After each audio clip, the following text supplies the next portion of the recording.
देखिए, United Nations बना ही इसलिए है कि दुनिया में पीस रहे, वॉर नहीं होना चाहिए। वो सोचने में मजबूर हो जाए कि यार हमें अपनी एग्जिस्टेंस बचानी है, या कश्मीर का राग अलापना है, या भारत में टेररिज्म को एक्सपोर्ट करना है। तो वो सोचने में मजबूर हो जाएं और शायद अपनी हरकतें बंद कर दें, तो हम भी अपना कोई एक्शन नहीं लेंगे। और फिर दुनिया भर के अगर वो सोचते हैं चाइना मदद करेगा या तुर्की मदद करेगा, तो ये सब चीज़ें जो उनकी जो असेसमेंट करने के बाद वो स्टेटमेंट दे रहे हैं, जबकि बाकी लीडर उनके गीदड़ बकतियां कि हम फोड़ देंगे 100 किलो बम, एटम बम, ये वो जो बातें कर रहे हैं। तो ये बात उनको बड़ी क्लियर है कि भारत अटैक करने की काबिलियत रखता है। देखिए, सीज फायर वायलेशन मैंने बोला 22 अप्रैल से जो है 53 हो चुकी हैं, और ये सीज फायर वायलेशन चल रही है despite the agreement between India and Pakistan. DGMOs की बात भी होती है, और उसके बाद जो हमारी फ्लैग लेवल मीटिंग्स होती हैं ब्रिगेड कमांडर लेवल पे, परंतु वो हमेशा कह देते हैं कि ये हमने नहीं की, ये कोई नॉन स्टेट एक्टर्स थे, या कोई आतंकवादी थे, या ये लोग कोई कोई फ्रीडम फाइटर्स थे। परंतु अभी की जो सिचुएशन ये है कि दो ही कारण है सीज फायर वायलेशन के। सारी की सारी जो फौजें हैं उस पर डटी हुई हैं, क्योंकि लगता है कि अटैक इमिनेंट है, वॉर इमिनेंट है, तो वो सारे डटे हुए हैं, अपनी अपनी वॉर लोकेशन पे बैठे हुए हैं। और पाकिस्तानियों की तरफ से पैनिक है, और उसकी रीजन ये है कि जब भी कुछ होता है उनके उनके अपने मोर्चे के सामने कोई हरकत होती है या कोई आवाज आती है, तो उनको लगता है कि शायद भारत की तरफ से अटैक हो रहा है, और वो स्मॉल आर्म्स फायर खोल देते हैं। और तो ये सब पैनिक है। अगर वो सोचे समझे तरीके से वायलेशन करते तो शायद आर्टिलरी का भी इस्तेमाल करते हैं। अब वो नहीं कर रहे हैं, ये ओनली उनके स्मॉल आर्म्स की फायरिंग हो रही है। और भारत की तरफ से भी जब भी उनका कोई स्मॉल आर्म्स फायर खुलता है, किसी भी डायरेक्शन में खुलता है, तो एक अप्रोप्रिएट प्रॉपर मेजर्ड रिस्पॉन्स दिया जाता है। तो इस तरीके से ये पैनिक दिखाती है कि जो सीज फायर वायलेशन कंटिन्यूसली करे जा रहे हैं, स्पेशली 22 अप्रैल के बाद। लेकिन सर यूएन जो तो उसको किस तरह देखते हैं? देखिए, यूनाइटेड नेशंस बना ही इसलिए है कि दुनिया में पीस रहे, वॉर नहीं होना चाहिए।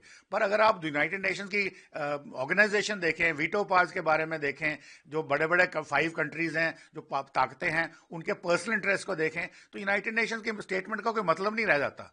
उनके कहने या ना कहने से कोई फर्क नहीं पड़ता। अगर भारत को काइनेटिक एक्शन लेना होगा, जो उसके स्कीम ऑफ थिंग्स में आएगा, जो भारत सोच रहा है कि इसको डिप्लोमेटिक, इकोनॉमिक, फिर इंफॉर्मेशन वॉरफेयर, असैसिनेशंस, जो जो लोगों की, प्रोमिनेंट लोगों की, ये सब मिलाकर के, और एक कहीं स्ट्राइक्स ऑन द कैंप्स, या उनके ऐसी जगह पे स्ट्राइक करनी है जहां पे उनको पूरा का पूरा क्षति पहुंचे, और वो सोचने में मजबूर हो जाए कि यार हमें अपनी एग्जिस्टेंस बचानी है, या कश्मीर का राग अलापना है, या भारत में टेररिज्म को एक्सपोर्ट करना है। तो वो सोचने में मजबूर हो जाए और शायद अपनी हरकतें बंद कर दें, तो हम भी अपना कोई एक्शन नहीं लेंगे। सर, वही जिस तरह पानी है और पाकिस्तान का जो अथॉरिटी है इसके ऊपर, उन्होंने भी एक कंसर्न कहा है कि खरीफ जो क्रॉप है पाकिस्तान में वो इम्पैक्ट होगा, तो किस तरह देखते हैं? देखिए, ये तो हमको पहले से पता था कि जो इंडस वाटर ट्रीटी 1960 में साइन की थी वो लॉपसाइडेड थी।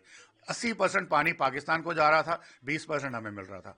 और पाकिस्तान की लाइफलाइन है, क्योंकि पाकिस्तान का जो पंजाब प्रोविंस है, वहां पे 70% एग्रीकल्चर इसी पानी पर डिपेंडेंट है, और वो व्हीट बोल ऑफ पाकिस्तान कहा जाता है, और वो पाकिस्तान को फीड करता है। यदि वो पानी आज जो एग्जैक्टली जो लेवल्स हैं, उसके बावजूद उनका सिंध के साथ झगड़ा है। सिंध जो है डेजर्ट में कन्वर्ट होता जा रहा है, क्योंकि पंजाब वाले उनको अपना पानी छोड़ देते नहीं, जैसे इंटरस्टेट डिस्प्यूट्स होते हैं वाटर के, और वो चल रहा है। अब उसके बाद अगर उसको हम और कम कर देंगे तो उनके वाटर लेवल्स कम जाएंगे, खरीफ जो उनकी क्रॉप है वो बर्बाद हो जाएगी। जैसे आपने बोला कि उनकी कमीशन ने ऑलरेडी हमें लिखा है कि आप पानी मत रोकिए, मगर वो तो हमने ऑलरेडी सस्पेंशन का डिसीजन ले लिया है, और चिनाब में हमने स्टोरेज भी शुरू कर दी है, डाइवर्जन भी शुरू कर दी है। इसी तरह से हम जेलम में भी कर सकते हैं, जेलम में भी तुलबुल नेविगेशन प्रोजेक्ट में कर सकते हैं। किशन गंगा का पानी सारा का सारा वुलर में आ सकता है, तो उसको भी हम रोक सकते हैं। तो उससे ये जो फर्दर जो सिचुएशन है पाकिस्तान के अंदर एग्जैसरबेट होगी, और उनको लगेगा कि भाई देखो हमारी खतरा, हमारा अस्तित्व ही खतरे में है। कौन लोग हैं वो? जो पाकिस्तान के आका है, आईएसआई के लोग हैं, जो पंजाब में रहते हैं, प्लस उनके जो चीफ हैं, जिनको वो समाज सेवी कहते हैं, आतंकवादियों के जैसे हाफिज सईद, मुल्ला उमर जैसे लोग हैं। तो ये लोगों को जब अपनी अपनी एग्जिस्टेंस का खतरा आएगा, तो शायद इनके बुद्धिजीवी बोलेंगे, भाई देखो, पाकिस्तान को बोलेंगे कि भाई देखिए, आप अपना आतंकवाद जो एक्सपोर्ट करना बंद करिए, कश्मीर राग बंद करिए, नहीं तो भारत हमें तबाह कर देगा, और पाकिस्तान का कहीं कहीं नक्शे से निशान मिट जाएगा। सर, वही जो डिफेंस मिनिस्टर पाकिस्तान के ख्वाजा आसिफ, उनका कहना है कि जल्दी ही कोई इंडिया स्ट्राइक करेगा। देखिए, ख्वाजा आसिफ जो हैं वही एक सेन माइंडेड स्टेटमेंट्स दे रहे हैं, जो उनको शायद आर्मी बता रही है कि देखो भाई, डरे हुए हैं कि देखो भाई भारत तो हमें हमला करने वाला है, और हमारी पैरिटी, भारत की सेना और हमारी सेना कहाँ खड़ी है। और फिर दुनिया भर के अगर वो सोचते हैं कि चाइना मदद करेगा या तुर्की मदद करेगा, तो ये सब चीज़ें जो उनकी जो असेसमेंट करने के बाद वो स्टेटमेंट दे रहे हैं, जबकि बाकी लीडर उनके गीदड़ बकरियां कि हम फोड़ देंगे 100 किलो बम, एटम बम, ये वो जो बातें कर रहे हैं। तो ये बात उनको बड़ी क्लियर है कि भारत अटैक करने की काबिलियत रखता है और उसके सामने वो खड़े नहीं हो सकते, इसलिए वो इस किस्म के बयान दे रहे हैं। तो अब सिचुएशन किस तरह देखते हो, जो अभी प्रेजेंट सिचुएशन है, अब आगे क्या एस्केलेशन इसमें? अभी जो सिचुएशन है उसमें भारत ने बड़े ही मेजर्ड तरीके से रिस्पांस ले दिया है।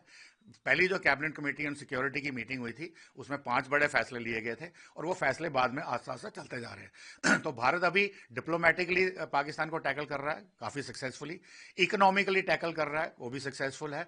उसके अलावा इंफॉर्मेशन वॉरफेयर के जो तरीके हैं उनको भी कर रहा है, सोशल मीडिया का भी कर रहा है, और साथ में एक विकल्प हमारे पास अटैक का भी है। उसके ऊपर एक लिमिटेड अटैक हो सकता है, कोई स्ट्राइक हो सकती है, वो उसके लिए एक पूरी प्लानिंग की जा रही है, और वो भारत उस वक्त करेगा अपने at the place of their choosing of time as well as place. तो वो अपना सोच समझ के जल्दी नहीं करेगा, एक सोची साजिश तकनीक के हिसाब से करेगा। तो इसके साथ ही में इंडस वाटर ट्रीटी का जो पानी जो रोका जाएगा, तो ये सब चीज़ें जब मिल करके पाकिस्तान को धीरे धीरे उसका इफेक्ट देना शुरू करेंगी, और ऑलरेडी पाकिस्तान में इसका इफेक्ट हो रहा है।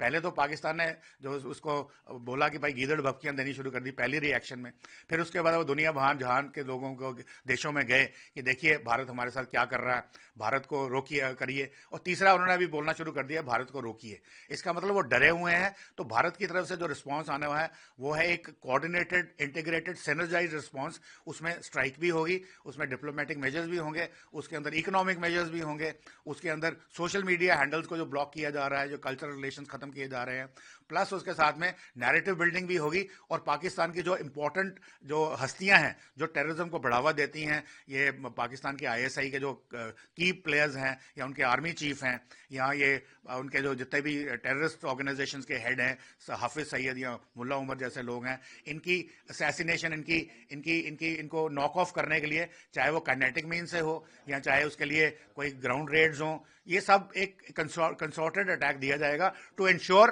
कि जो आतंकवाद है वंस फॉर ऑल खत्म हो जाए। जब इनके हैंडलर्स ही नहीं बचेंगे तो आतंकवाद कहां से आएगा। पर हम फिर भी चाहते हैं कि हम पाकिस्तान को नुकसान नहीं पहुंचाना चाहते इतना। हम कहते हैं कि आप समझ जाइए, आतंकवाद बंद करिए, कश्मीर का राग अलापना बंद कर दिए, हमारी तरफ से ऐसा कोई एक्शन नहीं होगा।